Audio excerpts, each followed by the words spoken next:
بسم اللہ الرحمن الرحیم وصلی اللہ علی النبی الکریم رب اشرح لی صدری ویسر لی امری واحلل عقدۃ من لسانی یفقہوا قولی۔ آج کا ٹاپک ہے اسلام ان اے نیو ایج، اسلام ایک نئے زمانے میں۔ یہ بہت ہی امپورٹنٹ ٹاپک ہے، کیونکہ یہ جو نیا زمانہ ہے یہ پرو اسلام زمانہ ہے، یہ اینٹی اسلام زمانہ نہیں ہے، 100% یہ پرو اسلام زمانہ ہے۔ تو اگر آپ اس کو اس حیثیت سے ڈسکور کریں تو آپ کے لیے یعنی خدا کی بلیسنگ کے سمندر کھل جائیں گے۔ اس لیے بہت ضروری ہے کہ اس پہلو سے مطالعہ کیا جائے۔ دیکھیے، رسول اللہ صلی اللہ علیہ وسلم کی ایک حدیث ہے جو ترمذی میں اور دوسری حدیث کی کئی کتابوں میں آئی ہے۔ اس کے الفاظ یہ ہیں: مثل المؤمن کمثل المطر لا یدری اولہ خیر ام آخرہ۔ میری امت کی مثال بارش جیسی ہے، نہیں معلوم کہ اس کا پہلا حصہ بہتر ہوگا یا دوسرا حصہ۔ دیکھیے، یہ ایک اسلوب ہے کہنے کا، یہ شبہے کی بات نہیں ہے۔ اس کا مطلب ہے کہ اگلا حصہ زیادہ بہتر ہوگا، کیونکہ بارش جب آتی ہے تو شروع میں تو کچھ چیزیں اگتی ہیں، لیکن بعد کو تو بڑی فصل لہلاتی ہے، باغ اور کھیت سب لہلا اٹھتے ہیں۔ تو یہ معلوم بات ہے کہ بارش کا اگلا حصہ زیادہ بہتر ہوتا۔ ایسا کبھی نہیں ہو سکتا کہ بارش کا اگلا حصہ جو ہے زیادہ بہتر نہ ہو۔ تو بارش کی مثال دے کر رسول اللہ صلی اللہ علیہ وسلم نے متعین کر دیا کہ اس امت کا اگلا حصہ زیادہ بہتر ہوگا۔ دیکھیے، یہ امت کی فضیلت نہیں ہے۔ سب سے بڑی بات جاننے کی وہ یہ ہے کہ یہ آیت امت کی فضیلت کو نہیں بتاتی۔ فضیلت کا تصور یاد رکھے اسلام میں اجنبی ہے، یہ تو ایک مبتدعانہ تصور ہے۔ اصل یہ ہے کہ یہ امت یعنی آخری پیغمبر کی امت ہمیشہ کے لیے باقی رہنے والی تھی۔ امت کا مطلب ہے کہ جب دین محفوظ ہو گیا، اس سے پہلے بھی اللہ کی طرف سے کتابیں آئیں لیکن وہ محفوظ نہ رہ سکیں، اس لیے وہ کتابیں بھی ہو گئی غیر مستند، ان آتھینٹک، اور خود اس کے فالورز بھی ان آتھینٹک ہو گئے، وہ نمائندے دین الہی نہیں رہے۔ تو اس امت کے ساتھ اللہ تعالیٰ نے یہ معاملہ کیا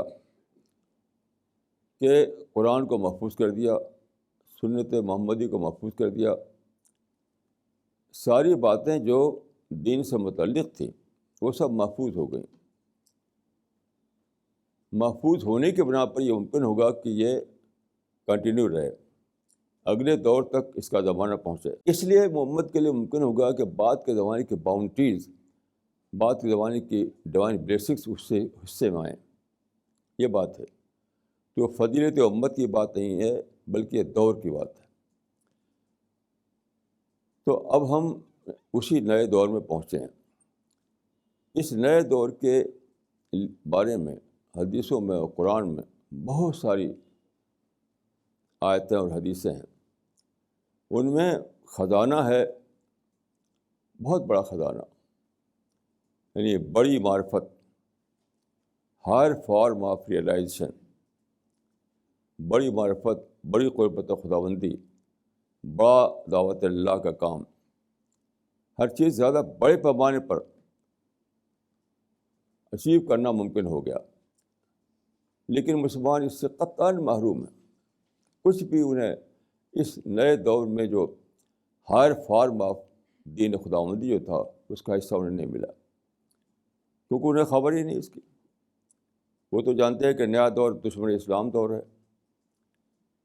نیا دور ہرگز دشمن اسلام دور نہیں ہے، وہ پرو اسلام دور ہے. دیکھیے، میں کئی آیتیں و حدیثیں آپ کے سامنے پیش کروں گا اس بات کو سمجھنے کے لیے.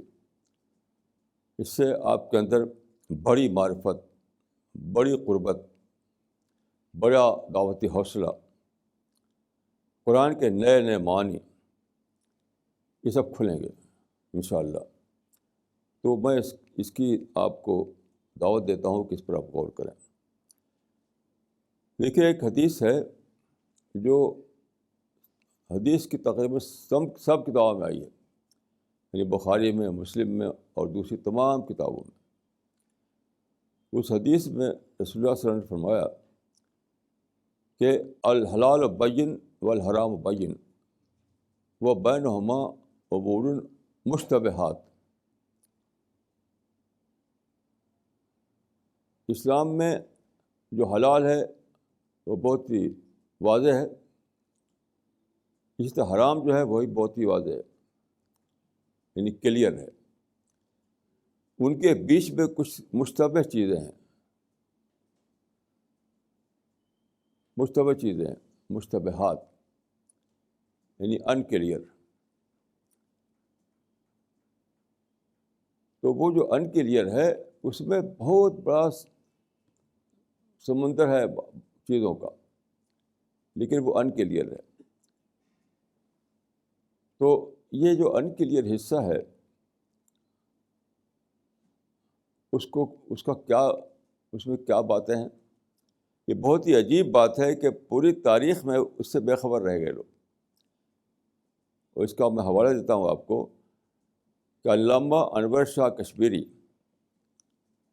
جو بہت ہی ٹاپ کے محدث تھے، ساری حدیث کی کتابیں، سارے متعلق کتابیں، سارا ذخیرہ جو ہے سنت کا وہ انہوں نے پڑھا تھا.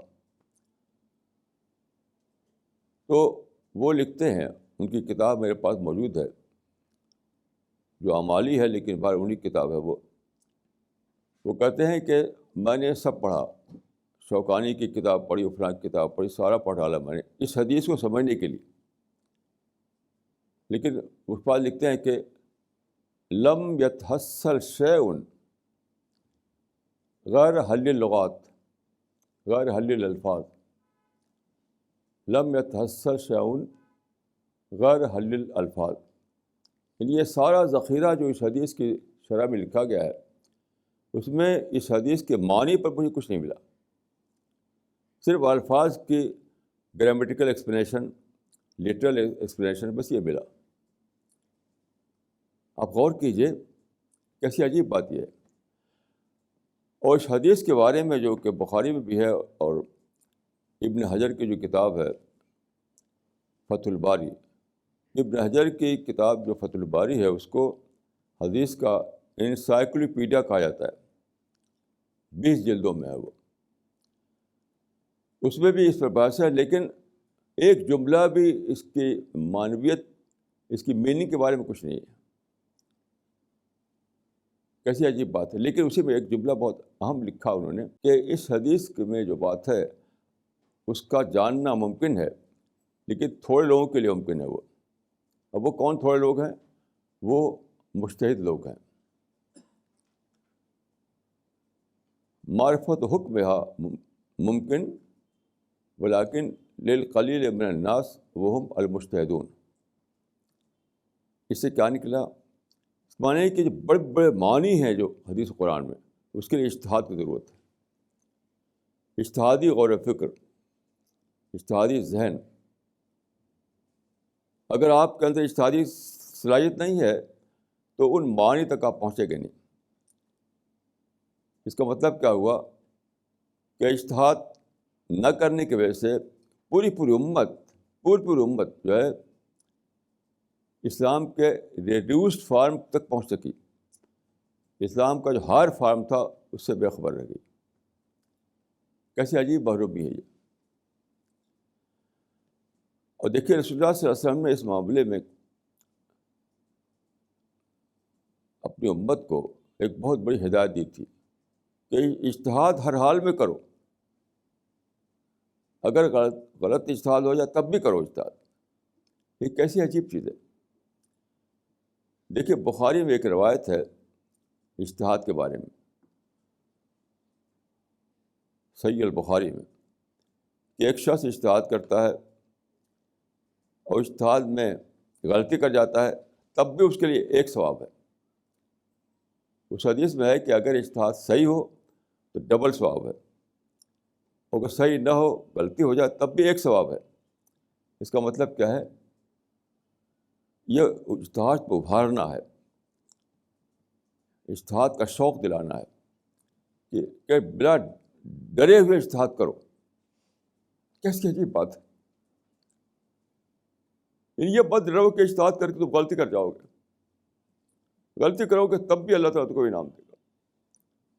صرف اپنی نیت کا لحاظ رکھو، انما الاعمال بالنیات، اپنی نیت کو دیکھو کہ نیت درست ہو۔ نیت اگر درست ہے، یعنی فہم دین کی نیت ہے، اللہ کی معرفت جاننے کی نیت ہے، اللہ کو قربت حاصل کرنے کی نیت ہے، تو خوب اجتہاد کرو۔ کیسی عجیب بات ہے، کیسی عجیب بات ہے۔ یعنی یہ نیت تو ہم میں سے ہر ایک کے بس میں ہے، ہر ایک جانتا ہے کہ میری نیت کیا ہے۔ یعنی پبلسٹی کی نیت ہے، پیسہ کمانے کی نیت ہے، یا دنیا کا فائدہ اٹھانے کی نیت ہے، پولیٹیکل فائدہ مقصود ہے، یہ سب یہاں ہوتا ہے۔ وہ ہم میں ہر کو پتہ ہے۔ کوئی بھی نہیں ہے ایسا آدمی جو یہ نہ جانے کہ میری نیت کیا ہے۔ تو جب نیت کا پتہ ہے آپ کو تو بس نیت کو دیکھیے اور نیت کو درست رکھیے۔ یعنی کوئی بھی دنیوی فائدہ مقصود نہ ہو، کوئی پبلسٹی مقصود نہ ہو، میڈیا میں آنا مقصود نہ ہو، کوئی پیسہ کمانا مقصود نہ ہو، کوئی پولیٹیکل فائدہ مقصود نہ ہو۔ بس یہاں جائزہ لیجیے، اور جب آپ دیکھیں کہ میرے دل میں سوائے اللہ کی دین تک پہنچنے کے سوا کوئی میرے دل میں کوئی نہیں، تو خوب اجتہاد کیجیے، ڈرے بغیر کہ غلطی ہو جائے گی تو پکڑو نہیں، غلطی پر بھی ثواب ملے گا۔ اللہ تعالیٰ کے رسول اللہ صلی اللہ علیہ وسلم نے دیکھیے کتنا زیادہ آپ کو اس معاملے میں اہمیت دی تھی۔ کیوں؟ اجتہادی پر مبنی ہے یہ بات کہ آپ کو اعلیٰ معرفت ملے، دین کا اعلیٰ درجہ جو وہاں تک پہنچا، ہائر فارم آف قربت آپ کو حاصل ہو، ہائر فارم آف دعوت آپ کو حاصل ہو۔ اب میں آپ کو عرض کرنا چاہتا ہوں کہ قرآن حدیث میں دیکھیے کثرت سے ایسی آیتیں اور حدیثیں ہیں جو بتاتی ہیں کہ بعد کے زمانے میں نئے نئے دروازے کھلیں گے، نئے نئے دروازے کھلیں گے۔ مثلا آج میں سوچ رہا تھا صبح کو کہ قرآن میں ہے کہ رسول اللہ صلی اللہ علیہ وسلم کے لیے معجزے نہیں دیے گئے۔ جو لوگ سمجھتے ہیں کہ رسول اللہ کو معجزے دیے گئے وہ خود ساختہ اپنے دماغ سے بولتے ہیں، کیونکہ قرآن میں صاف صاف ہے وما منعنا ان نرسل بالآیات الا ان کذب بها الاولون۔ یہ آیت صاف بتاتی ہے کہ اللہ تعالیٰ نے معجزہ رسول اللہ صلی اللہ علیہ وسلم کو نہیں دیا۔ یہ نص، ایک بالکل نص کے درجے میں۔ اب جو شخص ثابت کرنا چاہتا ہے کہ مجھے دیا گیا تو وہ اس کے اپنے مائنڈ کی بات ہے۔ اچھا ایسا کیوں ہوا؟ یہ سادہ بات نہیں، یاد رکھیے، یہ رسول اللہ کے امت کے یا رسول اللہ کے دین میں کوئی کمی کی بات نہیں ہے، بلکہ ایک نئے پہلو کی بات ہے، وسیع تر پہلو کی بات۔ وہ یہ ہے کہ اللہ تعالیٰ نے مقدر کیا تھا کہ رسول اللہ کی مشن سے جو انقلاب آیا ہے، جو نیا پروسیس جاری ہوا ہے تاریخ میں، اس کے بعد ایک نیا دور آئے گا، اور یہ ممکن ہو جائے گا کہ جو بذریعہ معجزات ہوا کرتے تھے وہ ٹیکنالوجیز ہونے لگے. کیسی عجیب بات ہے. حضرت موسیٰ علیہ السلام کے ہاتھ میں ایک لاٹھی تھی، ایک ڈنڈا لکڑی کا، تو اللہ تعالیٰ نے ان کو ایک معجزہ دیا کہ وہ جب ڈالتے تھے اس کو زمین پر تو سانپ بن کر رہنے لگتا تھا، یعنی میٹر جو ہے موو کرتا تھا.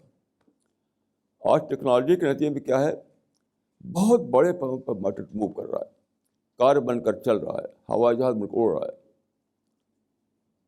یہ دور آنے والا تھا.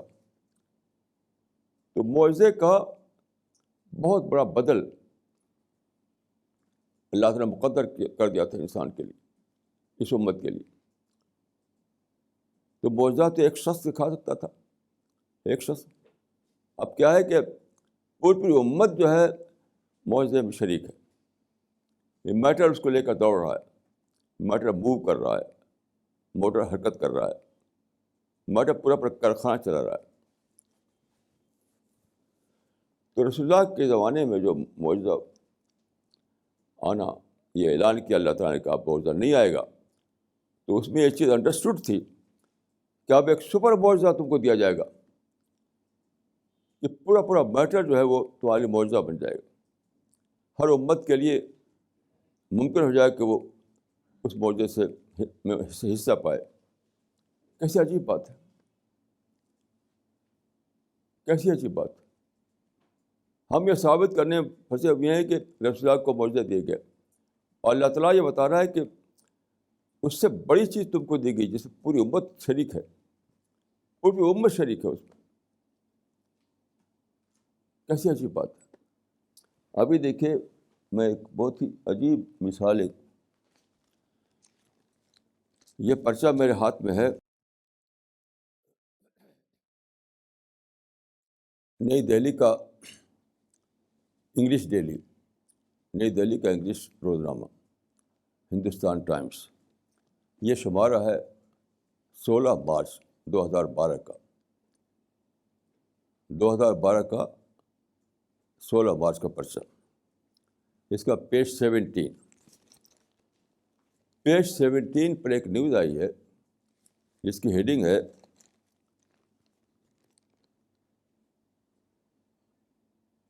Google Earth helps Indian reunite with family. Google Earth helps Indian reunite with family. یہ آپ دیکھیے.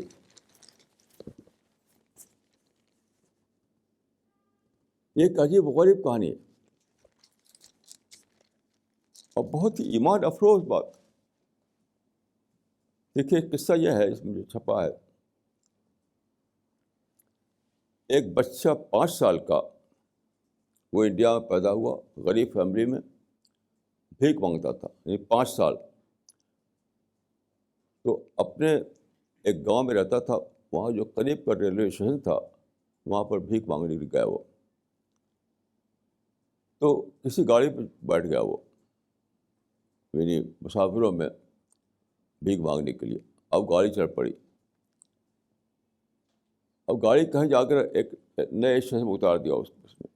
اب 5 سال کا بچہ، اس سمجھ نہیں آتا کیا کرے، ادھر ادھر وہ گھوم رہا ہے.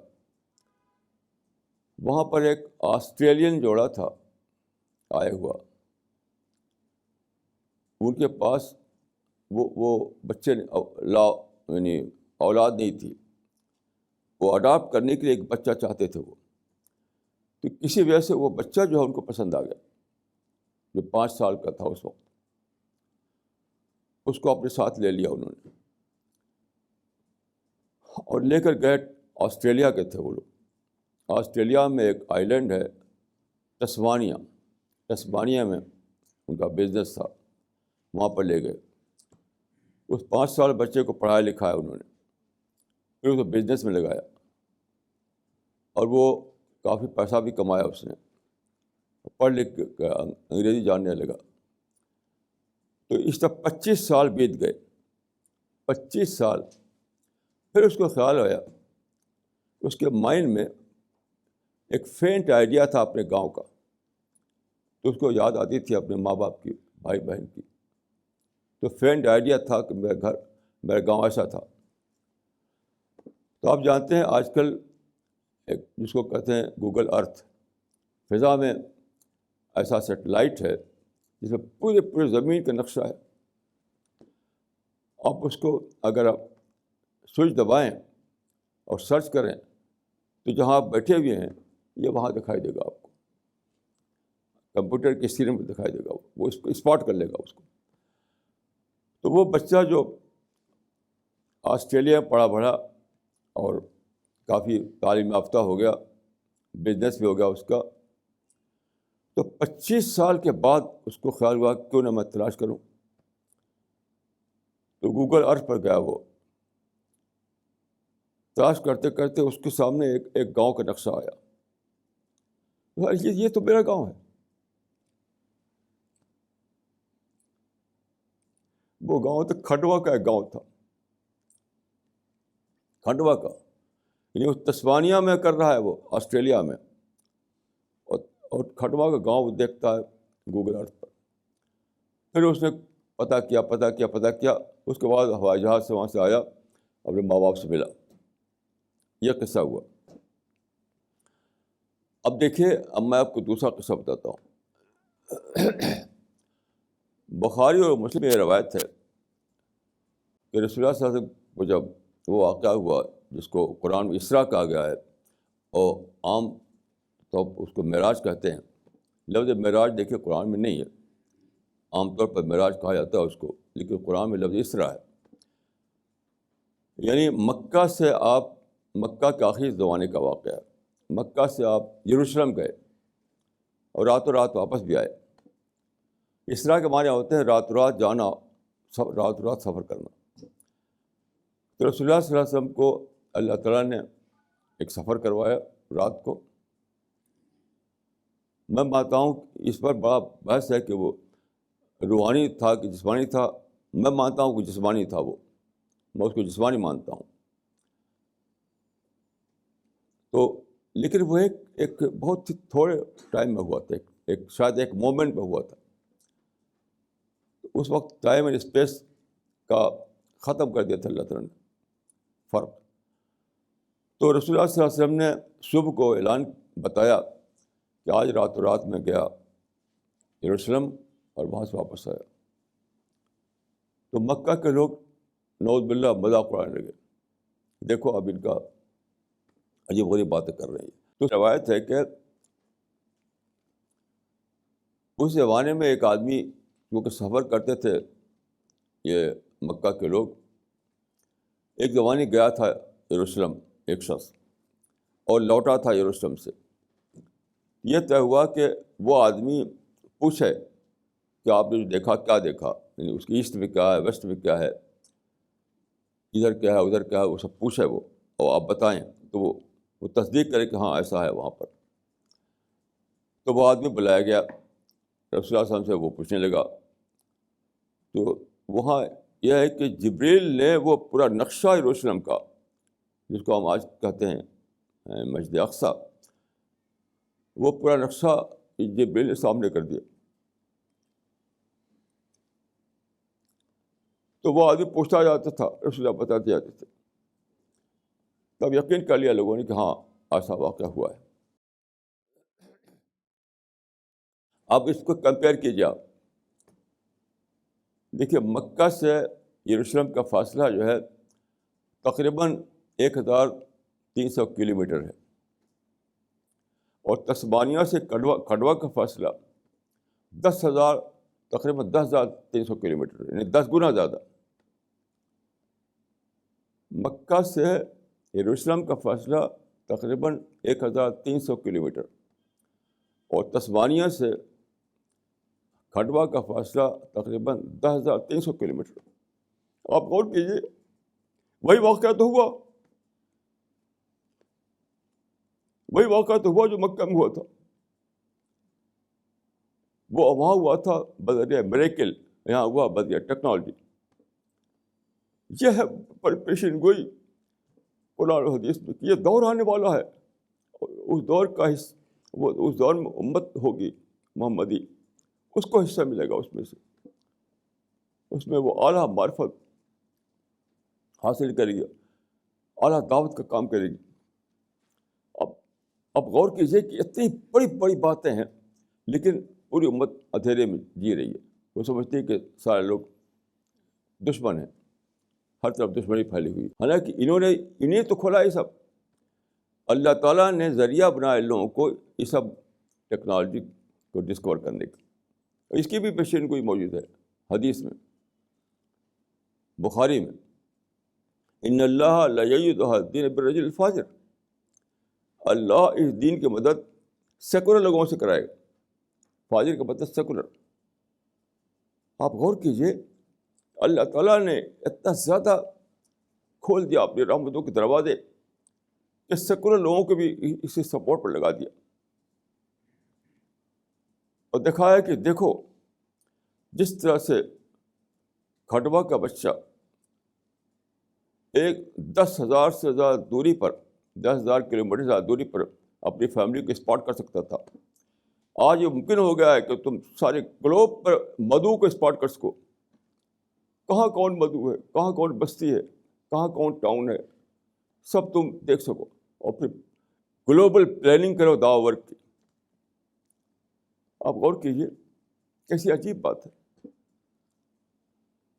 کہ کسی بھی ایک مقام پر رہ کر کے آپ، کسی بھی ایک مقام پر رہ کر کے آپ پورے گلوب کو دیکھ سکتے ہیں، کہاں کون بستی ہے، کہاں کون ٹاؤن ہے، کہاں کون شہر ہے، کہاں کون لوگ بستے ہیں، اور پھر آپ ایک گلوبل پلاننگ کریں اپنی دعوی ورک کی۔ یہ ممکن ہو گیا۔ یہ کیسا عجیب حوصلے کا زمانہ یہ، لیکن لوگوں نے کیا کر رکھا ہے، مسلمانوں کو منفی ذہن میں مبتلا کر رکھا ہے۔ ایک عرب شیخ کی کتاب چھپی ہے، الافواج الثلاثہ، 3 سانپ، 3 بڑے سانپ، گائس مغرب جو ہے سانپ بن کر ہم ڈس رہا ہے۔ یہ کہ بالکل بے اصل بات ہے، کوئی اس کی حقیقت نہیں، بیس لیس۔ ایسے دیکھیے صحیح مسلم میں ایک روایت ہے کہ ایک زمانہ آئے گا جب میری امت کے لوگ کا یہ حال ہوگا کہ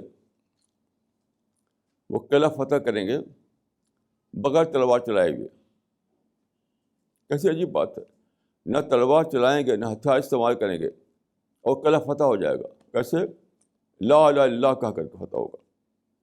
اس میں ہے کہ وہ لا الہ الا اللہ کہیں گے اور قلعہ فتح ہو جائے گا۔ یہ نعرہ تکبیر کی بات نہیں ہے۔ آج کل مسلمانوں کے جلسوں میں کیا ہوتا ہے، نعرہ تکبیر، یہ سب بالکل مبتدعانہ افعال ہے۔ اس حدیث میں ایک ایک ایک ایک ایک امکان کو بتایا گیا ہے، ایک اسکوپ کو بتایا گیا ہے کہ بعد کے دور میں کیا کیا اسکوپ پیدا ہوگا، کہ تلوار کی طاقت آئیڈیالوجی میں آ جائے گی، تلوار کی طاقت پیسفل میتھڈ میں آ جائے گی، تلوار کی طاقت ٹیکنالوجی میں آ جائے گی۔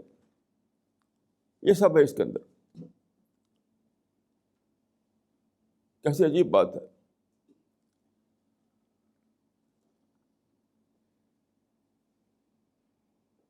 یہ ساری چیزیں حدیثوں میں قرآن میں موجود ہیں۔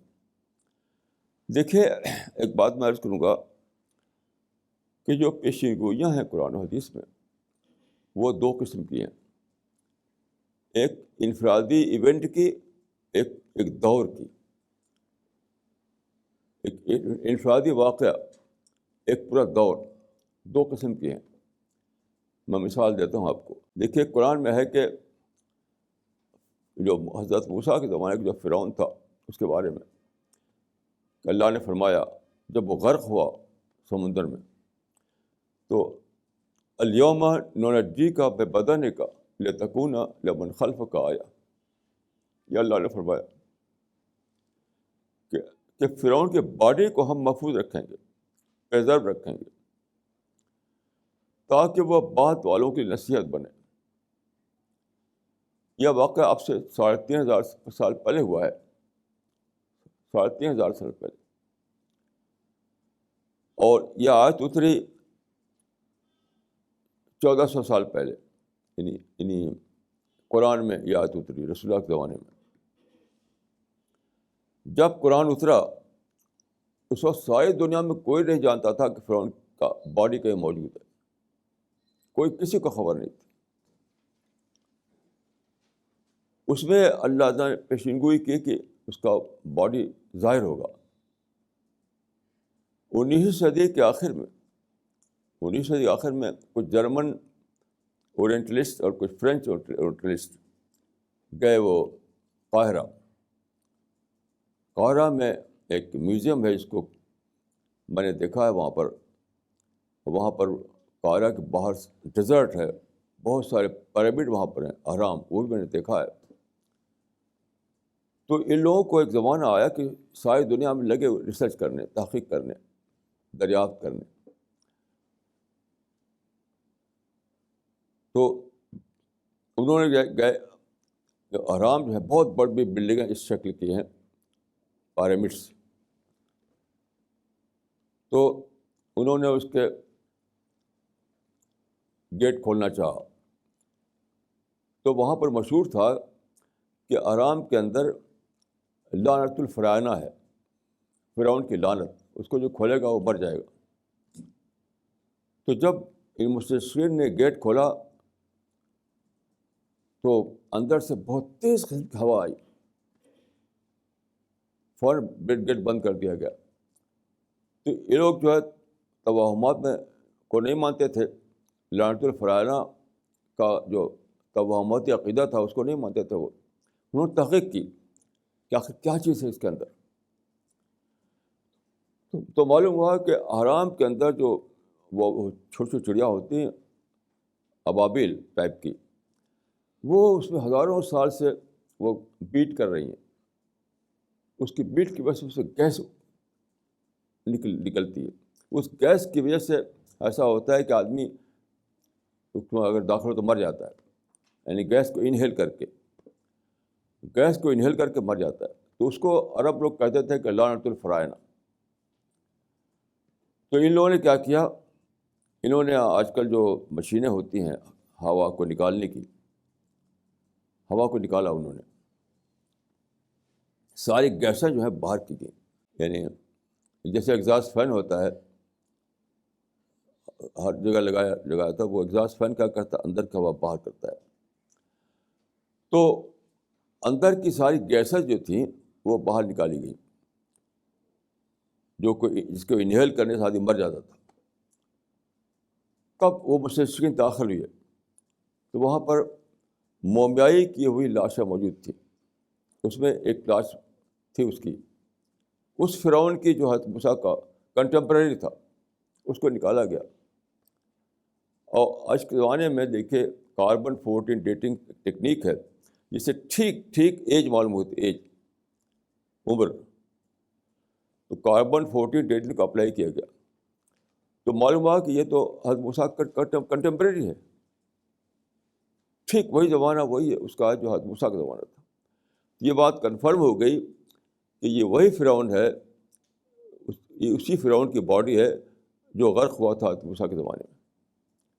اس طرح سے اس آیت کی تصدیق ہو گئی کہ الیوم ننجی کے بدن کا لتکون لمن خلف کا آیا. ایک ایونٹ کے بارے میں پیشین گوئی کہ وہ مستقبل میں ظاہر ہوگا. اب میں ایک اور مثال دیتا ہوں. قرآن میں سورہ الروم میں ہے, غلبت الروم فی ادنی الارض وہم من بعد غلبہم سیغلبون فی بضع سنین.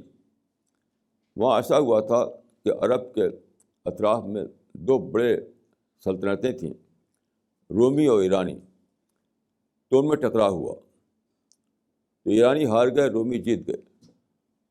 اس وقت بہت ہی عجیب غریب طور پر قرآن میں یہ پیشگوئی اتری کہ 10 سال کے اندر دوبارہ ایسا ہوگا کہ رومی جیت جائیں گے, ایرانی ہار جائیں گے. اور یہ واقعہ ٹھیک 10 سال کے اندر تقریباً 9 سال میں پیش آیا. یہ اس کی تفصیل میں نے لکھی اپنی کتاب میں, مذہب اور جدید چلیں. دو مثال وہ ہے جو ایک انفرادی ایونٹ کی پیشین گوئی قرآن میں آئی اور پھر وہ پوری ہوئی. اب ایج کو لیجیے، ایک ایج، یہ تو ایک انفرادی ایونٹ تھا، ایک انفرادی واقعہ. دوسری بہت ساری پیشین گوئیاں ہیں جس میں کہ پورا ایج کی پیشین گوئی ہے، پورا ایج کی. مثلاً دیکھیے، یہ بات میں اس لیے کر رہا ہوں کہ آپ کی معرفت بڑھے، ہائر فارم آف معرفت آپ کو حاصل ہو، دعوتی شوق بڑھے، آپ کا اللہ سے قربت کا جذبہ اور زیادہ سے زیادہ ہو، دین کو ری ڈسکور کریں آپ، اور یہ جھوٹی نفرت جو پھیلی اس کو ختم کرتے ہیں آپ. انسان کی محبت میں جینا سیکھیں. یہ سب جھوٹی نفرت ہے کہ افواہی ہیں. افواہی نہیں ہیں، وہ مؤیدین ہیں. وہ جن کو آپ افواہی کہتے ہیں وہ مؤیدین ہیں. وہ تو قرآن میں ہے، دیکھیے ایک آیت ہے کہ سنریہم آیاتنا فی الآفاق وفی انفسہم حتی یتبین لہم انہ الحق، کہ مستقبل میں ہم دکھائیں گے اپنی نشانیاں، یہاں تک کہ نشانیاں آفاق میں اور انفس میں، یعنی پوری کائنات میں اور نیچر میں، یہاں تک کھل جائے کہ یہی حق ہے. یہ آئیڈیالوجیکل یعنی صداقت جو اسلام کی ہے اس کی سائنسی تصدیق. جب اسلام دنیا میں آیا تو اس وقت صرف روایتی ڈھنگ کے دلائل پر قائم ہوتے تھے، روایتی ڈھنگ کے دلائل. اب جو نیا دور آیا نیوٹن کے بعد پچھلے 300 سال کے اندر، اس میں یہ ممکن ہو گیا کہ اسلام کی صداقت کو سائنسی سطح پر مدلل کیا جا سکے. یہ اس کی پیشین گوئی ہے. اس میں آپ غور کیجیے کہ کیسی عجیب بات ہے کہ 7ویں صدی عیسوی میں، جب کہ کوئی سائنس کا کوئی وجود بھی نہیں تھا، کوئی نہیں جانتا تھا کہ مستقبل میں کیا ہونے والا ہے، اس وقت اللہ تعالیٰ نے فرمایا، کیونکہ اللہ تعالیٰ عالم الغیب ہے، عالم الغیب ہے. تو یہ مطلب ہے اس حدیث کا جو ہے کہ میری امت کا اگلا حصہ اس کا زیادہ خیر اس کے حصے میں آئے گا. یہ فضیلت کی بات نہیں ہے، انہی چیزوں کی بات ہے. اس امت کی کنٹینیوٹی پہنچے گی اس زمانے تک جب یہ ساری باتیں ظاہر ہوگی. ٹیکنیکل بات ہے. اسی طرح سے اور کئی چیزیں ہیں جس کو میں، وہ اجتہادی رائے میری ہے، لیکن میں اس میں کوئی خطرے کی بات نہیں کہ میں ایسا اجتہاد کروں. مثال کے طور پر دیکھیے قرآن میں جو ہے یہ آیت کہ حتیٰ اذا فتحت یاجوج و ماجوج وہم من کل حدب ینسلون، اس کے اندر ہم سمجھتا ہوں گلوبل موبلائزیشن کی پیشگوئی ہوئی. بعد کے زمانے میں گلوب کے لیول پر، پوری ارض کے لیول پر لوگ آئیں گے جائیں گے ادھر ادھر، اس کی پیشگوئی اس کے اندر. حتیٰ اذا فتحت یاجوج و ماجوج وہم من کل حدب ینسلون، تمام دروازے کھل جائیں گے، تمام رکاوٹیں دور ہو جائیں گی، لوگ خوب یہاں جائیں گے وہاں جائیں گے. یہ ہے گلوبل موبلائزیشن. ابھی ہمارے ساتھی مسٹر رجت ملہوترا گئے تھے سنگاپور، وہاں پر ان کو موراکو کا ایک مسلمان ملے، مسٹر شرف. ان سے انہوں نے کہا کہ بھائی آپ قرآن پھیلائیے موراکو میں. تو انہوں نے کہا کہ وہاں تو سب مسلمان ہیں. کہا کہ نہیں، آپ کے یہاں تو ٹورسٹ بہت آتے ہیں. تو اس موراکو کے مسلمان نے کہا کہ ہم تو زیادہ ٹورسٹ آنا بند ہو جائے، یعنی ٹورسٹ کو آنا بند ہو جائے، ٹورسٹ نہ آئے ہمارے یہاں، کیونکہ یہ تو دشمن ملکوں کے لوگ ہوتے ہیں. اب بتائیے، اللہ تعالیٰ نے ان کو کھولا، مطلب مدعو کے آپ کے گھر بھیج دیا. یعنی پہلے مدعو کے پاس دائی جایا کرتا تھا، اب مدعو خود دائی کے پاس آ رہا ہے. کتنی عجیب بات ہے. تو آپ کو خوش ہونا چاہیے، خوب دینا چاہیے ان کو قرآن اور اسلامی کتابیں. لیکن اللہ کے اسکیم کو نہ جاننے کی وجہ سے کیا ہے، اس کو دشمن سمجھے ہوئے ہیں. جب مسٹر رجت نے ان کو سمجھایا کہ پھر یہ تو مدعو ہیں جو آپ کے گھر خود آ رہے ہیں، تو ان کو دیجیے قرآن، ان کو دیجیے اسلامی کتابیں. تو خیر وہ سمجھ گیا، بہت خوش ہوا، اس کا کہ میں اس اینگل سے میں نہیں دکھاتے چیزوں کو. یہ بات وہیں کی بات نہیں ہے. اب جتنے مسلم ممالک ہیں ہر جگہ بہت بڑی تعداد میں ٹورسٹ آتے ہیں،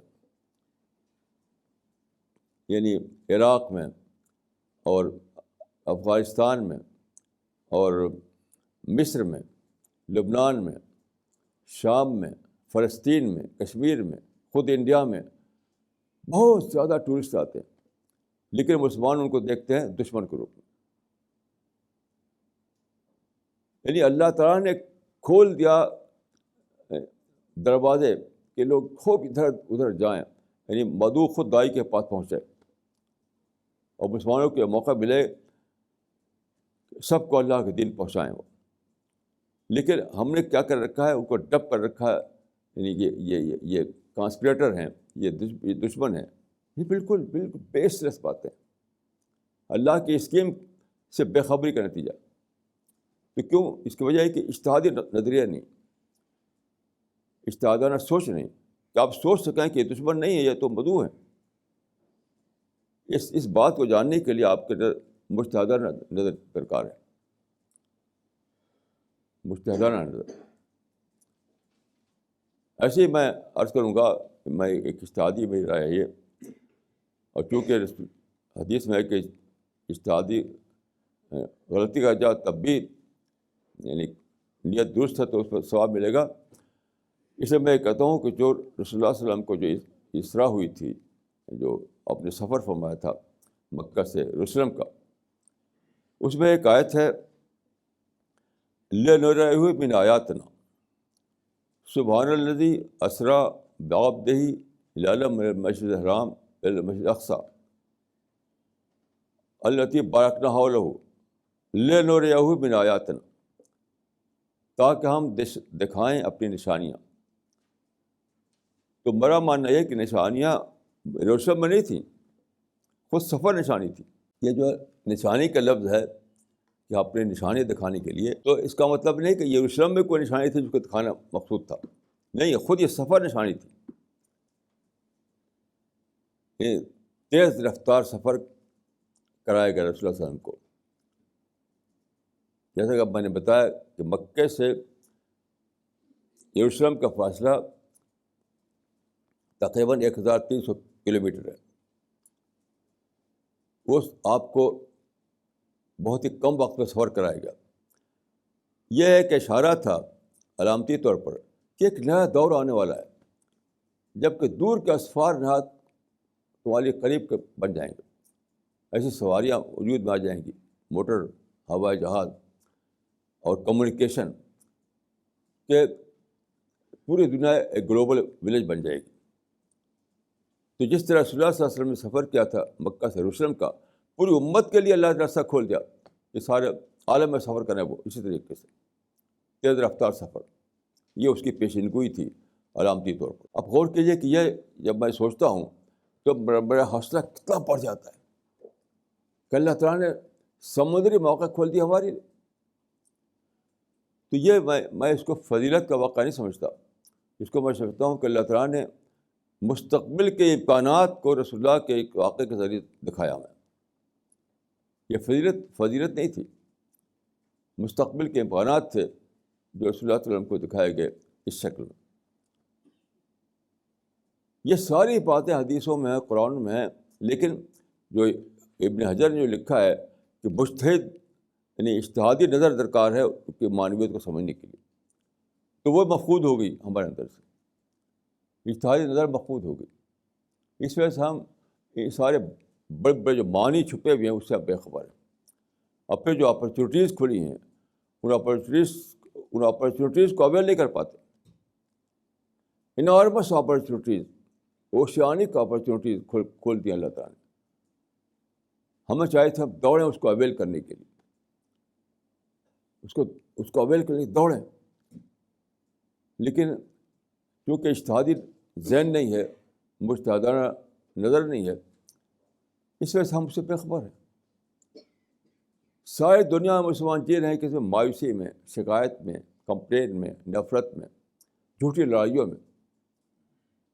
حالانکہ وقت آ گیا تھا کہ مکمل معنوں میں آپ پازیٹیو تھنکر بنیں، محبت میں جینے والے بنیں، حوصلے میں جینے والے بنیں، عالمی حوصلے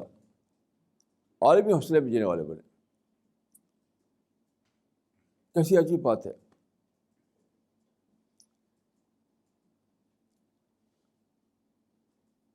اس دور میں دیکھیے اللہ تعالیٰ نے ایک طرف مذہبی آزادی دنیا میں آ گئی جو کبھی نہیں تھی پہلے، کمیونیکیشن آ گیا جو کبھی نہیں تھا پہلے، پرنٹنگ پریس آ گیا جو پہلے کبھی نہیں تھا، الیکٹرانک میڈیا آ گیا جو پہلے کبھی نہیں تھا. یعنی سارے امکانات جو ہیں دعوت کے وہ آ گئے جو پہلے کبھی نہیں تھے. اسی طرح دیکھیے یہ جو حدیث ہے کہ لا يبقى على ظهر الارض بیت بدرین ولا وبرین الا ادخل اللہ کلمۃ الاسلام، کہ زمین کا کوئی چھوٹا بڑا گھر نہیں بچے گا جہاں اللہ اپنا کلمہ داخل نہ کر دے. اس کا مطلب یہ نہیں کہ فرشتہ آ کے داخل کریں گے، نہیں، کمر ایسے مواقع کھول دے اللہ تعالیٰ جس سے کہ قرآن کے حاملین اس کو ساری دنیا میں پہنچا سکیں، حاملین دین اسلام. یہ اس میں مواقع کا اشارہ ہے، مواقع کا، یہ نہیں کہ فرشتے آ کر یہ کام کریں گے. عالمی دعوت کے مواقع کھلنا، اس کا اشارہ اس کے اندر ہے. آپ غور کیجیے کیسی عجیب غریب چیزیں ہیں قرآن حدیث میں. یعنی پورے مستقبل جو بات کا ہے اس کی پوری پیشگی پہلے بتا دی گئی. کل میں سوچ رہا تھا ایک حدیث اس میں ہے کہ ایک زمانہ آئے گا جب کہ ترل اورات الحفاظ یتطاولون فی البنیان. کیسی عجیب بات ہے. تم دیکھو گے کہ ننگے بھوکے بڑے بڑے مکانات بنائیں گے، یعنی ملٹی اسٹوری بلڈنگ. آج وہی تو ہے.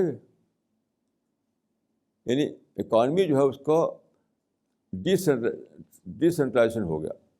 پہلے ایگریکلچر ہی کا نام تھا اقتصادیات، اکانومی صرف ایگریکلچر ذریعہ تھی آمدنی کی. اب بزنس اور انڈسٹری نے ہر ایک کے لیے امکان کھول لیا. سب پیسہ کماتے ہیں، پیسہ کما کر بڑی بڑی بلڈنگ بناتے ہیں.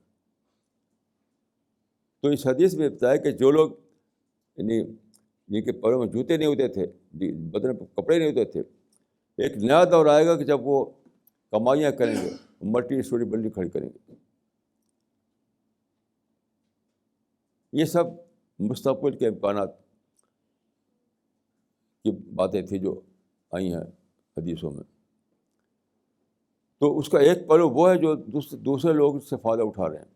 دوسرا پہلو وہ کہ جو اہل ایمان اس سے جو فائدہ اٹھائیں، یعنی اہل ایمان سے معرفت لیں، اہل ایمان سے قربت خداوندی غذا لیں، اہل ایمان سے دعوت کے مواقع تلاش کریں، اہل ایمان اس کے ذریعے اپرچونیٹی کو دریافت کر کے سارے عالم میں دعوت پھیلا دیں. ایک نیا حوصلہ، ایک نیا شوق، ایک نیا جذبہ، ایک نئی اسپرٹ، ایک نیا جنون کہنا چاہیے لوگوں کے اندر پیدا ہو جائے. یہ سب کیوں نہیں ہو رہا ہے؟ کیونکہ اجتہادی نظر مفقود ہے. کیسی عجیب بات ہے، کیسی عجیب بات ہے. پوری دنیا کے سارے ہی مسلمان تقریباً، کوئی مسلمان میرے علم میں نہیں ہے غالباً جو نگیٹو تھنکنگ میں نہ جیتا ہو. کیوں؟ بے خبر ہیں ان باتوں سے. اور بے خبر کیوں ہو گئے؟ کیونکہ مجتہدانہ انداز میں سوچنے کی صلاحیت نہیں ہے. خام خواہ ایک خوف بٹھا دیا ہے، خوف کہ اجتہاد کرو گے تو یہ ہو جائے گا، وہ ہو جائے گا. اجتہاد کرو گے تو اپنی نیت کو ٹٹولو بس. اجتہاد سے مت ڈرو، اپنی نیت کا جائزہ لو. اجتہاد سے ڈرنے کے بجائے اپنی نیت کا جائزہ لو. نیت درست ہے تو چھلانگ لگا دو سمندر میں. کیسی عجیب یہ تعلیمات ہیں قرآن و حدیث میں، اور کس طرح اس کا دروازہ بند کر رکھا لوگوں نے. آپ غور کیجیے، جب پرنٹنگ پریس آیا تو یہ ممکن ہوگا کہ قرآن کو چھاپ کر آپ ساری دنیا میں لوگوں تک پہنچا سکیں. اور پھر انٹرنیشنل لینگویج آ گئی، انگلش. آج دنیا کے تقریباً جتنے بھی ایجوکیٹڈ لوگ ہیں وہ تقریباً سب کے سب انگلش جانتے ہیں، تو کیسی عجیب بات ہے. یعنی ایک طرف ماڈرن جو حالات تھے، نئے دور کے حالات، اس نے ساری دنیا میں انگلش کو انٹرنیشنل لینگویج بنا دیا، جو کبھی ایسا نہیں ہوا تھا. دوسری طرف یہ ممکن ہوگا کہ قرآن کو چھاپ کر کے آپ اس کے ترجمے ساری دنیا میں پھیلا دیں. لیکن اجتہادی ذہن نہ ہونے کے نتیجہ دیکھیے کیا ہوا. پہلے تو یہ فتویٰ تھا کہ بغیر متن کے آپ قرآن چھاپ نہیں سکتے. یعنی عربی متن جو ہے، اگر آپ انگریزی ترجمہ کریں، انگریزی ترجمے کے ساتھ ساتھ آپ کو عربی متن چھاپنی پڑے گی، ورنہ جائز ہی نہیں ہوگا وہ. اب اتنا موٹا سا بن گیا قرآن، ترجمہ اور متن کو لے کر کے. اب بتائیے کون اس کو پڑھے گا، کون اس کو ڈسٹریبیوٹ کرے گا. مزید کہ یہ فتویٰ لگ گیا کہ غیر مسلم اس کی بے حرمتی کریں گے، اس لیے متن کے ساتھ دے نہیں سکتے. یہ متن کے بغیر اگر آپ دیں صرف ترجمہ، تب بھی ناجائز کہ متن ضروری ہے ساتھ ساتھ. ایک طرف یہ فتویٰ تھا کہ متن کے بغیر آپ ٹرانسلیٹ چھاپ نہیں سکتے. دوسرا یہ فتویٰ کہ متن کے ساتھ آپ نے چھاپا تو اس کو دینا ناجائز. یعنی متن کے بغیر چھاپنا ناجائز اور متن کے ساتھ اس کو دینا ناجائز.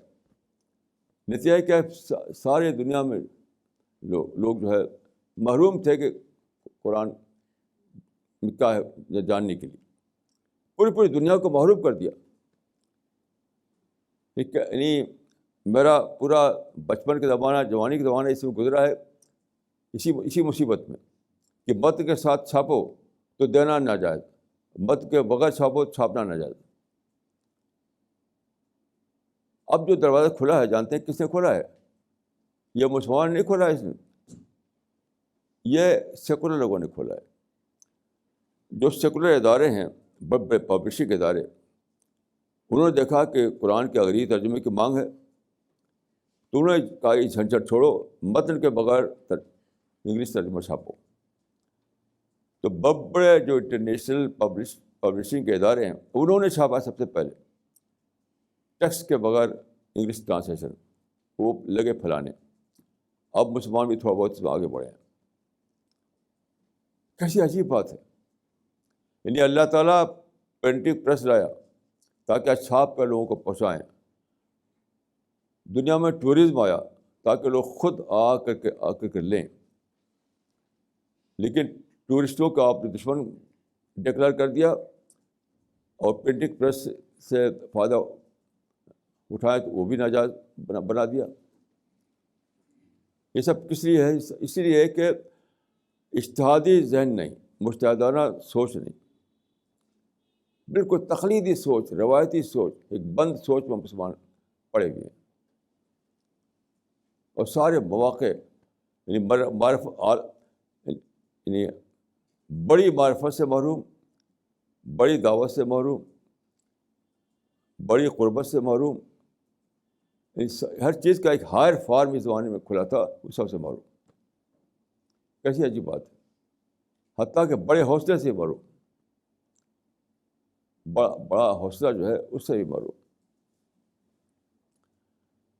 تو یہ بات میں اس لیے کہہ رہا ہوں کہ آپ لوگ جو اللہ کے فضل سے یعنی جن کو کہ یہ سمجھ حاصل ہوئی ہے کہ وہ جانیں نئے دور کی اہمیت کو اور دعوت اللہ کی اہمیت کو، تو آپ لوگوں کے اندر یہ حوصلہ پیدا ہو کہ آپ کو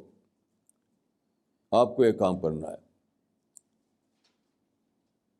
یعنی جن کو میں نے ایک بار تو کہا تھا کہ آئی ول ڈو اٹ کی اسپرٹ لے کے آگے بڑھنا ہے آپ کو. یعنی کوئی نہیں کرتا تو میں کروں گا یہ کام، کوئی نہیں کرتا تو مجھے کرنا ہے. آئی ول ڈو اٹ. یعنی حکومتیں نہیں کرتی، جماعتیں نہیں کرتی، تنظیمیں نہیں کرتی، لوگ نہیں کرتے تو نہ کریں. I will do it. اس اسپرٹ کے ساتھ آپ کو آگے بڑھنا ہے. دوسرے نہیں کرتے تو نہ کریں، مجھے کر ڈالنا ہے اس کام کو. اس لیے یہ باتیں میں آپ سے کہہ رہا ہوں. تو نئے دور کو سمجھیے، نئے دور کے جو نئے مواقع کھلے ہیں اس کو جانیے، اور اللہ تعالیٰ نے جو آپ کو لمحہ دیا ہے اس لمحے کو استعمال کیجیے، اعلیٰ معرفت میں جینا سیکھیے، اللہ کی اعلیٰ قربت حاصل کیجیے، اعلیٰ پیمانے کی دعوت کا کام کیجیے، اعلیٰ سطح کے دیندار بنیے، مایوسی کو ختم کر دیجیے، نگیٹو تھنکنگ کو ختم کر دیجیے، شکایت کے ذہن کو ختم کر دیجیے، پورے معنوں میں پازیٹیو تھنکر بن جائیے۔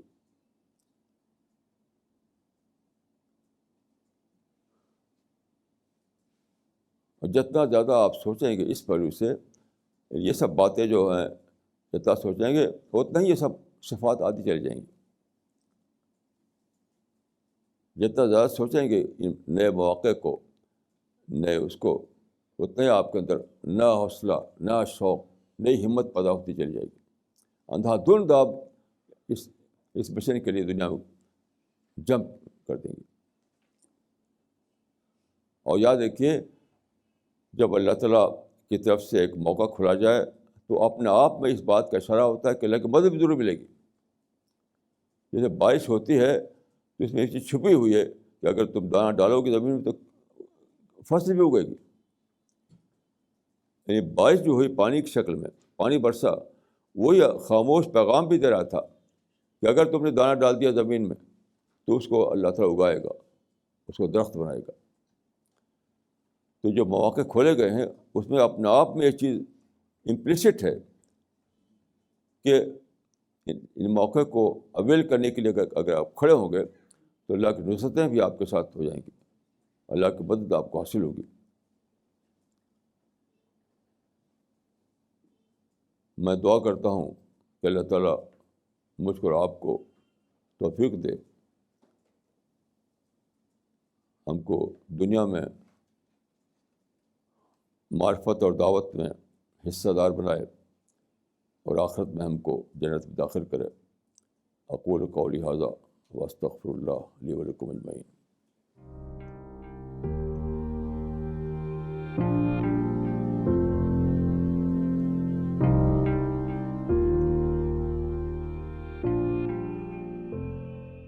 مولانا یہ سوال آیا ہے گلبرگہ سے مسٹر خان صاحب کا۔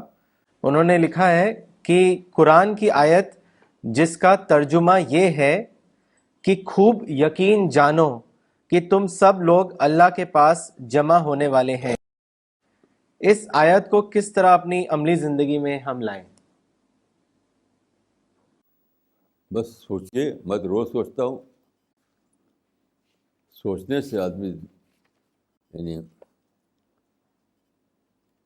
یونیسکو کا ایک ہے ڈکٹم، وائلنس بگنس فرام مائنڈ، کہ تشدد ذہن سے شروع ہوتا ہے۔ تو میں کہوں کہ ہر چیز ذہن سے شروع ہوتی ہے، جو کچھ آپ چاہتے ہیں اسی کے لیے سوچیں۔ میں تو روز سوچتا ہوں، یعنی ابھی رات کو جب میں بستر پر گیا تو سوچ لگا کہ دیکھو میرے باپ مر گئے، میری ماں مر گئی، میرے چچا مر گئے، میرے بھائی مر گئے، میرے پڑوسی مر گئے، لیکن نام لے لے کر کے تو مجھے بھی مرنا ہے، مجھے بھی اللہ کے سامنے حاضر ہونا ہے۔ لوگ سوچتے نہیں، اصل بات یہ ہے کوئی پراسرار میتھڈ نہیں ہے اس کا، پراسرار میتھڈ کچھ بھی نہیں ہے۔ بس سوچیے کہ مجھے مرنا ہے اور مرنے کے بعد اللہ کے سامنے حاضر ہونا ہے، بس یہی ہے ماسٹر فارمولہ ہے، کوئی دوسرا فارمولہ نہیں، کوئی ٹیکنیک اس کی نہیں ہے، کوئی ہرگز نہیں ہے۔ مولانا اگلا سوال آیا ہے کشمیر سے مسٹر عارف جلانی صاحب کا۔ انہوں نے لکھا ہے کہ اللہ سے محبت کرنے کے لیے دل کیسے لگ جائے، اس کے لیے کیا کیا جائے، وضاحت فرمائیں۔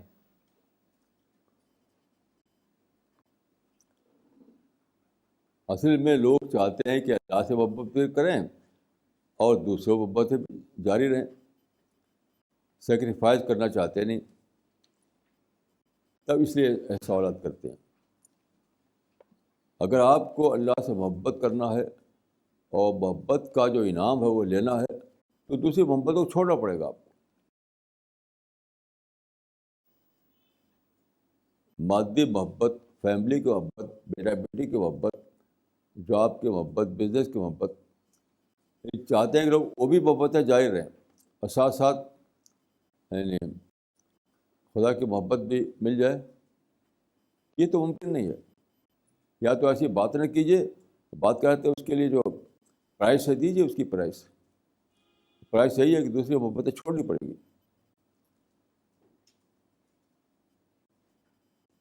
بہت سمپل سی بات ہے، اس میں کوئی پیچیدہ بات نہیں ہے کہ غیر اللہ کی محبت چھوڑیے، اپنے آپ اللہ کی محبت آپ کے دل میں بیٹھ جائے گی. یہی اس کی پرائس ہے. اگر آپ پرائز دینے کے تیار نہیں تو پھر محبت خدا کی بات ہی مت کیجیے. پھر بے فائدہ بات کرنا.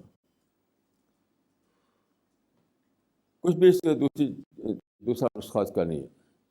یہ قرآن کا پہلی آیت ہے الحمد للہ، تو ایک ہے الحمد للہ غیر اللہ، ایک ہے الحب للہ، ایک الحب لغیر اللہ. تو الحب لغیر اللہ سے اپنے کو دور کر لیجئے، بس الحب للہ اپنے آپ آ جائے گا. تو یا تو آپ اس پرائز دیجیے، نہیں پرائز دینے کے تیار ہیں تو پھر یہ بات مت کہیے، اور اس کی امید نہ رکھیے کہ اللہ تعالیٰ کہاں آپ جب پہنچیں گے تو وہاں آپ کو یعنی وہ ریوارڈ ملے گا جو اللہ سے محبت کرنے والے بندوں کے لیے مقدر ہے. مولانا اگلا سوال آیا ہے بہار سے مولانا فرحاد سلفی صاحب کا. انہوں نے آپ سے پوچھا ہے کہ is word to word study of the Quran the best way of understanding the Quran? Please comment. کوئی بیسٹ وے نہیں ہے، غور کرنا اور دعا کرنا، اور کوئی دوسرا نہیں. ایک طریقہ نکلا تھا بہت پہلے کہ تحت اللفظ ترجمہ، یہ کچھ یہ سب بیکار بات ہے. تکنیک سے کچھ سمجھ نہیں آ سکتے آپ قرآن کو. طرح طرح کی ٹیکنیک نکالتے ہیں لوگ، کچھ نہیں. سوچیے اور دعا کیجیے، سوچیے اور دعا کیجیے، یعنی تدبر اور دعا، بس. کوئی ٹیکنیک نہیں ہے قرآن کو سمجھنے کے لیے. ایک چھاپا گیا تھا ترجمہ، چھاپا گیا تھا ہر لفظ کے نیچے ترجمہ، ہر لفظ کے نیچے وہی ترجمہ. اس طرح کی ٹیکنیک بالکل بے فائدہ ہے. کوئی بھی ٹیکنیک آپ کو فہم قرآن میں مددگار نہیں بن سکتی. صرف تدبر کرنا اور دعا کرنا، بس. اپنی طرف سے تدبر، اللہ کی طرف دعا، یہ واحد طریقہ، اور کوئی طریقہ نہیں. مولانا اگلا سوال دلی سے آیا ہے. مسٹر پرتیک شرما نے لکھا ہے. انہوں نے آپ سے پوچھا ہے کہ all religions basically teach followers to do good deeds. Why should a person then only follow Islam? دیکھیے، اگر آپ سنجیدہ ہیں تو میں کہوں گا کہ آل ریلیجن کا معاملہ ہی نہیں ہے. یہاں آل ریلیجن کا معاملہ ہی نہیں ہے، کیونکہ دوسرے مذاہب جو ہے وہ پریزرو مذاہب نہیں. اسلامی ایک محفوظ مذہب ہے، پریزرو مذہب. تو یہ یعنی کئی کے درمیان کا معاملہ ہے نہیں، ایک کے درمیان کا معاملہ ہے. تمام اسکالرس جو ہیں اس پر متفق ہیں کہ پچھلے جتنے مذہب ہیں اسلام سے پہلے کے، وہ کوئی بھی محفوظ نہیں، پریزرو نہیں. ان کا ٹیکسٹ، ان کی ہسٹری، کوئی چیز پریزرو نہیں. سب ماٿولوجی ہے. پچھلے مذاہب جو ماٿولوجی پر بیس کرتے ہیں، ہسٹری پر نہیں بیس کرتے. یہ تمام اسکالرس کا یہ یعنی وہ ہے ماننا ہے کہ پچھلے دوسرے مذاہب جو ہیں وہ ماٿولوجی پر بیس کرتے ہیں، اسلام ہسٹری پر بیس کرتا ہے. اس لیے آج اسلام جو آتھینٹک ہے، تو اسلام ہی ایک آتھینٹک ورژن ہے خدا کے یعنی ریلیجن آف گاڈ کا.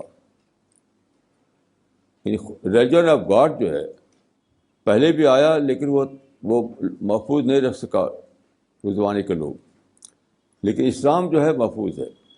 تو اسلام کی حیثیت یہ نہیں کہ وہ سپیریئر ہے یا افضل ہے یا مکمل، یہ سب کچھ نہیں، یہ میں نہیں مانتا اس کو. اسلام نہ سپیریئر ہے، نہ افضل ہے، نہ مکمل ہے، کچھ نہیں. وہ ریلیجن آف گاڈ کا آتھینٹک ورژن ہے بس، اس کے سوا کچھ نہیں. تو جو آدمی واقعی سنسیئر ہے ریلیجن آف گاڈ کو جاننے کے لیے، تو میں نہیں سمجھتا کہ وہ اس میں اس کی دو رائے ہو سکتی ہے کہ جو آتھینٹک ورژن ہے، جو جس کی ہسٹری پوری طرح سے معلوم ہے، اس کو لے، نہ کہ ان کو لے جو کہ مائتھالوجی پر بیس کرتے ہیں. یہ ہے اس معاملے میں خالی سائنٹیفک اسٹیٹمنٹ. مولانا ان کا ایک اور سوال ہے، انہوں نے لکھا ہے کہ religion should be flexible. Islam is very rigid and has several rules with dos and don'ts. Why is this so? مسئلہ یہ نہیں ہے، تو آپ کا اپنا کرائٹیرین ہے فلیکسیبل. اسلام تو یقیناً پوری طرح فلیکسیبل ہے، لیکن چیز یہ ہے کہ یہ وہ لوگوں کے خیالات ہوتے ہیں جو ریلیجن کو، یعنی دیکھیے ریلیجن کے دو کانسیپٹ ہیں. ایک ہے بیسڈ آن ریویلیشن، ایک ہے سمپلی ایک سوشل فنامنا. تو اگر آپ سوشل فنامنا کے طور پر ریلیجن کو مانتے ہیں تو آپ جو چاہے اس میں شامل کر لیجیے. لیکن وہ ریلیجن جو ریویلیشن بیس کرتا ہے تو وہ تو یہی دیکھا گیا ٹیکسٹ میں کیا ہے، جو ٹیکسٹ میں ہے وہی آتھینٹک ہے. باقی یہ بالکل غلط ہے کہ اسلام فلیکسیبل نہیں ہے. یہ مسلمان جو ہے ان کو دیکھ کر آپ رائے بنا رہے ہیں، تو مسلمان کا نام اسلام نہیں ہے. اسلام آخری حد تک فلیکسیبل ہے. اس زیادہ فلیکسیبل تو کوئی بھی مذہب نہیں ہے میرے تجربے کے مطابق. دوسرے مذاہب میں تو بالکل ہی نہیں فلیکسیبلٹی ہے. اسلام میں آخری حد تک فلیکسیبلٹی ہے. لیکن یہ چیز کرائٹیرین نہیں ہے. کرائٹیرین یہ ہے کہ آپ ایک سوشل فینامنا کے طور پر مانتے ہیں مذہب کو، یا اس کو ریولیشن بیسڈ مانتے ہیں. یہ کرائٹیرین ہے. میں مانتا ہوں ریولیشن بیسڈ. تو جو ریولیشن میں جو چیز ہے وہی آتھینٹک رہے گی. باقی یہ فلیکسیبل ہے یا نہیں، یہ تو بالکل ارریلیونٹ بات ہے، کیونکہ فلیکسیبل تو بہت ہے اسلام سے زیادہ کوئی مذہب فلیکسیبل نہیں. مولانا اگلا سوال آیا ہے حیدرآباد پاکستان سے مسٹر نعمان افضل صاحب کا. انہوں نے آپ سے پوچھا ہے کہ کیا مسلمانوں کو بھی غیر مسلموں کی طرح دعوت دی جائے، یا دعوت کا کام غیر مسلموں کے لیے ہی ہے؟ سب کے لیے ہے. جس کو اسلام پر شک ہو، جو اسلام کو نہ مانتا ہو، اسلام کے بارے میں جس کو سوالات ہوں، ان سب کے دعوت کرنا ہے. اس میں تو کوئی اختلاف کی بات نہیں ہے. جی مولانا اگلا سوال ہے دلی سے مولانا ذکوان ندوی صاحب کا. انہوں نے لکھا ہے kindly explain this Quranic verse which is in chapter 25 verse number 54 where it is said it is God who has created human beings from water and God has granted them the ties of blood as well as marriage. ہاں، یہ جو تعلق ہوتا ہے اس کی طرف اس میں اشارہ ہے. تعلق دو بنیاد پر ہوتا ہے، ایک رشتہ اور ایک خون. یعنی ایک یہ کہ ہم خون یعنی بلڈ ریلیشن شپ کی وجہ سے کسی سے متعلق ہو جاتے ہیں. ایک یہ ہے کہ رشتہ داری کی بنا پر جس شادیاں ہوتی ہیں تو رشتہ داری قائم ہوتی ہیں. تو اس کی طرف اشارہ ہے کہ یہ جو ہے تعلق جو قائم ہوتا ہے خون سے یا رشتہ داری سے، یہ اللہ تعالیٰ کی ایک نعمت ہے. کیونکہ آپ جانتے ہیں کہ جانوروں میں ایسا نہیں ہوتا. یہ تعلقات جانوروں میں نہیں ہیں. وہاں نہ رشتہ داری کے اعتبار سے ہے، نہ خون کے اعتبار سے. ہر جانور الگ الگ رہتا ہے. تو ایک دوسرے کو محبت نہیں، ایک دوسرے کی خیرخواہی نہیں، حیوانوں میں بات نہیں پائی جاتی. تو یہ بہت بڑی نعمت ہے کہ ہم ان رشتوں کی بنا پر، خونی تعلق کی بنا پر ایک دوسرے کی خیرخواہی میں ملتی ہے. ایک دوسرے کا تعاون ملتا ہے, ایک دوسرے کا پیار کو ملتا ہے. یہ اللہ تعالیٰ کی ایک نعمت ہے جو کسی اور کو حاصل نہیں انسان کے سوا اور جو مخلوقات ہیں. تو یہ ایک شکر کی بات ہے.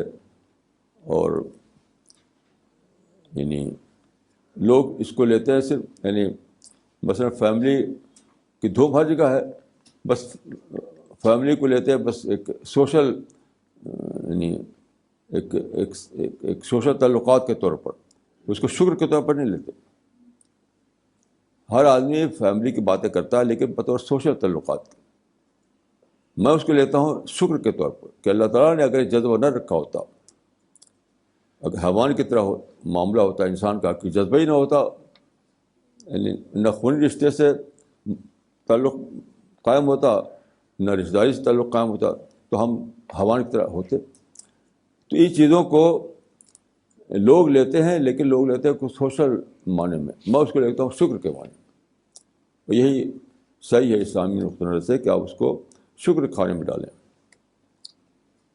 مولانا ان کا ایک اور سوال ہے, انہوں نے پوچھا ہے what is the importance of contradictory thinking, اس کے بارے میں بتائیں.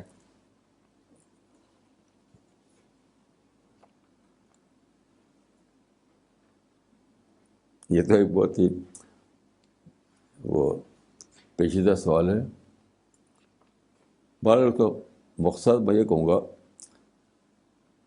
کہ عام طور پر تنقید سے یعنی کرٹیسزم سے لوگ غصہ ہوتے ہیں, اور کوئی کرٹیسائز کیا جائے کسی پر تو وہ سمجھتے ہیں کہ اپنے کو بڑا سمجھتا ہے آدمی.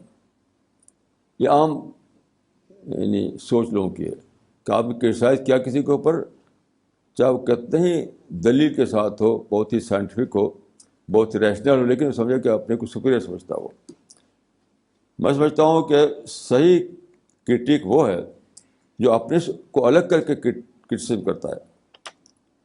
سچا کرٹیک وہ ہے جو کرٹیسائز کرتا ہے اپنے کو الگ کر کے, یعنی خود انتہائی ماڈسٹی میں جیتے ہوئے بھی دوسرے کے بارے میں کرٹیسائز کرتا ہے. وہ یہ کنٹراڈکٹری تھنکنگ, یعنی اپنے کو آخری حد تک ماڈسٹ ماننا, اس کے باوجود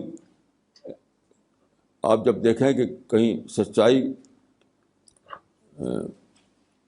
کوئی سچائی لوگ اس کو نہیں فالو کر رہے ہیں تو وہاں پر کرٹیسائز کریں آپ. تو دوسرے پر کرٹیسائز کرنا عین اسی وقت اپنے کو نتھنگ سمجھتے ہوئے کہ میں تو کچھ بھی نہیں ہوں, یہ ایک بہت ہی مشکل کام ہے. یہ ہے کنٹراڈکٹری تھنکنگ. لیکن اللہ تعالیٰ نے انسان کے اندر یہ کیپیسٹی رکھی ہے کہ دو کنٹراڈکٹری خیالات میں جی سکے وہ. اسی کو ایک فلاسفر نے کہا ہے کہ I am large enough to contain all these contradictions. تو یہ ایک بہت اونچی بات ہے کہ آپ اپنے آپ کو کچھ نہ سمجھتے ہوئے دوسرے پہ کرٹیسائز کریں. اور یہ اللہ تعالیٰ نے جو آپ کے اندر صلاحیت رکھی ہے اس صلاحیت کو زندہ کیجیے, تو آپ ایسے بن جائیں گے. مولانا اگلا سوال ہے تمل ناڈو سے مولانا اقبال عمری صاحب کا. انہوں نے آپ سے پوچھا ہے what is the difference between pro Islam and pro Muslim. پورا مسئلہ ہوتا ہے قومی, یعنی لوگوں کو اندر جو ہے مزاج قومی مزاج ہے, قومی مزاج ہے. اسلام بالکل ایک آئیڈیالوجی ہے, پیور آئیڈیالوجی. تو پورے اسلام کا مطلب یہ ہے کہ آپ خالص ایک ڈیوائن آئیڈیالوجی کو لے کر سوچیں. اور پورا مسلم ہے کہ ایک قوم ہے, ایک ملت ہے, اس کو لے کر سوچیں آپ. تو بالکل دو الگ الگ سوچ بن جاتی ہے. جیسے مسلمان عام طور پر جو کمپلین میں جیتے ہیں, پروٹیسٹ میں جیتے ہیں, نفرت میں جیتے ہیں, وہ کیوں؟ قومی سوچ کی وجہ سے, قومی مزاج کی وجہ سے. اگر آپ کے اندر خالص اسلامی مزاج ہو تو پھر نفرت کی اور نگیٹیوٹی کی کوئی گنجائش اس پر نہیں ہوتی. دونوں بالکل دو الگ الگ وہ ہیں. اسلامی ذہن سے سوچنا اور مسلم ذہن سے سوچنا دونوں بالکل الگ الگ ہیں. مسلم ذہن سے سوچنے کے معنی قومی ذہن سے سوچنا, اور اسلامی ذہن کے معنی یعنی خالص یعنی نظریہ آئیڈیالوجی کے اعتبار سے سوچنا. تو بہت فرق ہے. مولانا ان کا ایک اور سوال ہے. انہوں نے آپ سے پوچھا ہے کہ ایک قرآن کی آیت کو واضح کرنے کے لیے جس میں یہ کہا گیا ہے کنتم خیرا امتن اخرجت للناس، اس کا کیا مطلب ہے؟ دیکھیے یہ خیر امت کا لفظ جو قرآن میں آیا ہے تو عام طور پر لوگ سمجھتے ہیں کہ سارے مسلمان خیر امت ہیں. یہ بالکل غلط ہے. سارے مسلمان خیر امت نہیں ہیں. سارے مسلمان تو ایک گروہ ہیں، بس ایک نسلی گروہ. اس آیت میں خیر امت سے بڑا صحابہ ہیں. صحابہ یعنی جو اللہ کے رسول کی صحبت میں جن کی ٹریننگ ہوئی تھی، جن کے اندر ایک اغلاب آیا تھا، جو یعنی اپنے قول و عمل کے اعتبار سے اللہ کے دین پر قائم ہوئے تھے، وہ مراد ہیں اس سے. یہ کوئی قوم نہیں مراد ہے جو مسلمانوں کی قوم ہے بس سارے خیر امت ہیں، ایسا کچھ بھی نہیں.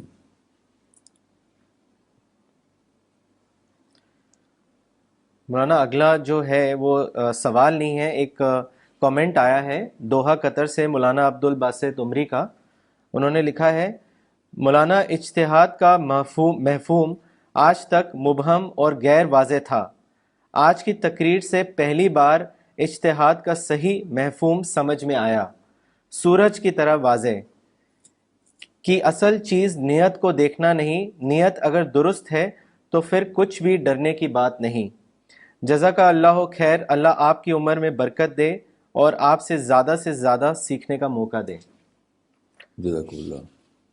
مولانا اگلا سوال مسٹر شاہ عمران حسن کا ہے دلی سے. انہوں نے لکھا ہے سلمان رشدی نے انڈیا میں آ کر مسلمانوں کے جذبات کو مجروح کیا ہے، اس بارے میں آپ کی کیا رائے ہے؟ کیا آپ ان کو اپنی کلاس میں بلانا چاہیں گے جبکہ کہا جاتا ہے کہ وہ مسلمان اور اسلام کے دشمن ہیں؟ کوئی دشمن نہیں ہوتا، ہم ہر ایک کو بدو سمجھتے ہیں. یہ نظریہ غلط ہے کہ وہ دشمن ہے، وہ کانسپریٹر ہے.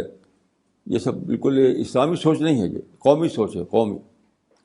ہم ہر انسان کو مدعو سمجھتے ہیں، ہر انسان کو چاہتے ہیں کہ اللہ کا پیغام اسے پہنچایا جائے، بس اور کچھ نہیں. باقی کون کیا ہے وہ اللہ جانے، وہ قیامت فیصلہ اس کا ہوگا. یہ سوچ کو میں اس پر باطل سمجھتا ہوں، باطل، کہ لوگوں کو کہا جائے یہ دوست ہے یا دشمن ہے، یہ سازشی ہے، یہ فلاں، یہ سب بالکل جھوٹی سوچ ہے. بس دو ہی تقسیم ہے، دائی اور مدعو، اور کوئی تیسری کیٹیگری ہے نہیں. تو ہم نہ کسی کی نفرت کرنے کو جائز سمجھتے، نہ کسی کو دشمن کہا جائے اس کو جائز نہیں سمجھتے. اس کو سب کے لیے خیرخوائی، سب کے لیے دعا، سب کو انسان سمجھنا، سب کو اللہ کا پیغام پہنچانا، یہ ہے صحیح اسلامی مزاج. اور یہ ہم چاہتے ہیں کہ ہمارے ساتھیوں میں یہ مزاج آئے. مولانا اگلا سوال دلی سے ہے مس پروین سلطانہ کا. انہوں نے آپ سے پوچھا ہے مولانا is there any difference of status اور رینک اور anything among the Syeds, شیخs، پٹھانز، انصاریز اور ملک اکارڈنگ ٹو دا حدیث؟ کیا پھر سے پڑھیے؟ Is there any difference of status or rank among the Sayyid, Sheikhs, Pathans, Ansaris or Maliks according to the Hadith? نہیں آتی یہ سب کچھ نہیں. یہ تو مسلمان نے بنا رکھا ہے یہ سب. اور زیادہ تر یہ انڈین سب کارڈن کا قصہ یہ سب ہے زیادہ تر. اور ملکوں میں اب بھی یہ سب باتیں نہیں ہیں. یہ تو سچ پوچھے تو جو یہاں انڈیا میں جو ذات سسٹم تھا، کاسٹ سسٹم، اس کاسٹ سسٹم کے اثر سے یہ باتیں پیدا ہوئی. ابھی بھی یعنی انڈین سب کانٹیننٹ جو ہے اس کے باہر یہ بات ابھی بھی نہیں کہیں. آپ چاہیے عرب میں چلیے، یہ سب کچھ نہیں. تو یہ انڈیا میں کاسٹ سسٹم تھا، اس کو مسلمانوں نے اسلامائز کر لیا. بس اس کا اسلام سے کوئی تعلق نہیں. مسلمانوں کا یعنی اپنے ماحول سے اثر لے کر کے ایسا ہوا ہے. مولانا اگلا سوال بھی دلی سے ہے مس نیدا ملک کا. انہوں نے لکھا ہے کہ though patience is one of the greatest virtues but what should we do if at some point of time we feel that we are on the verge of losing patience? مولانا صاحب kindly elaborate on my question. ایسا کبھی نہیں ہوتا.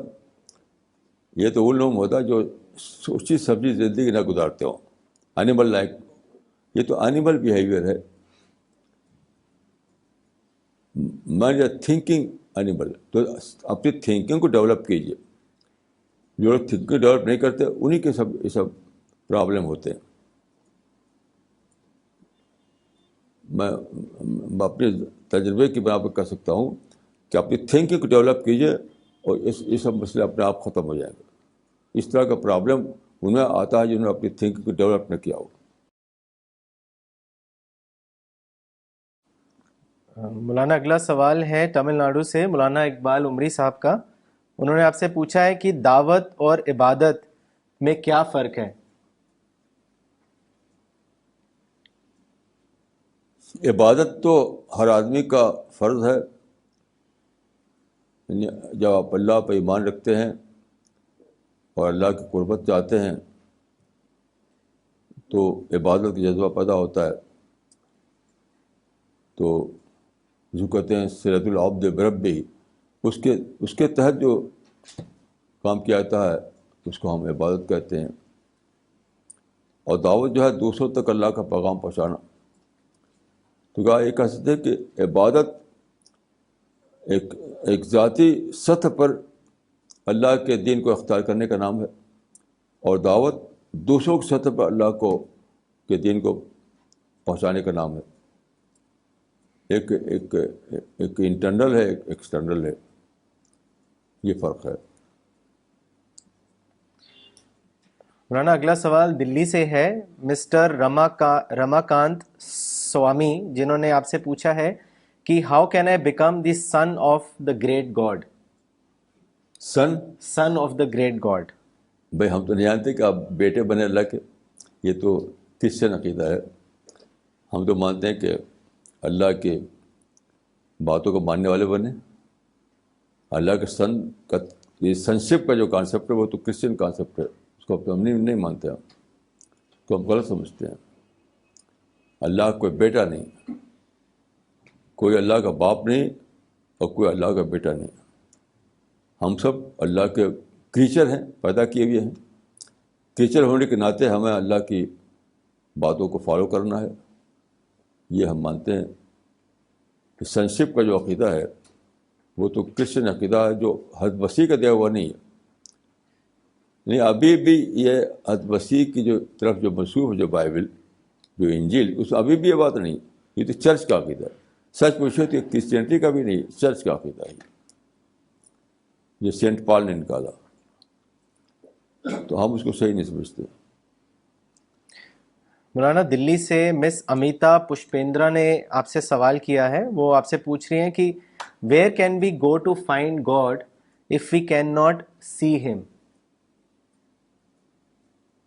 کیا چیز دیکھتا ہے آدمی؟ کچھ نہیں. اپنے کو دیکھتے ہیں، آپ اپنے باپ کو دیکھتے ہیں، اپنے ماں کو دیکھتے ہیں. یہ بہت فلسفی ہے، بہت بڑی. کوئی بھی چیز آپ دیکھ نہیں سکتے ہیں. جو دیکھتے ہو تو اپیئرنس ہوتا ہے. تو اللہ کی کریشن کو ہم دیکھتے ہیں. یعنی آپ بھی اپنے اپیئرنس کو دیکھتے ہیں. اپنے وجود جو اصلی ہے، آپ کا مائنڈ، آپ کے سول، اس کو تھوڑی دیکھتے ہیں آپ. یا اپنے ماں باپ کو، آپ اس کا ایک فزیکل اپیئرنس کو دیکھتے ہیں. اندر جو ماں باپ ہے وہ تو دیکھتے نہیں ہیں آپ.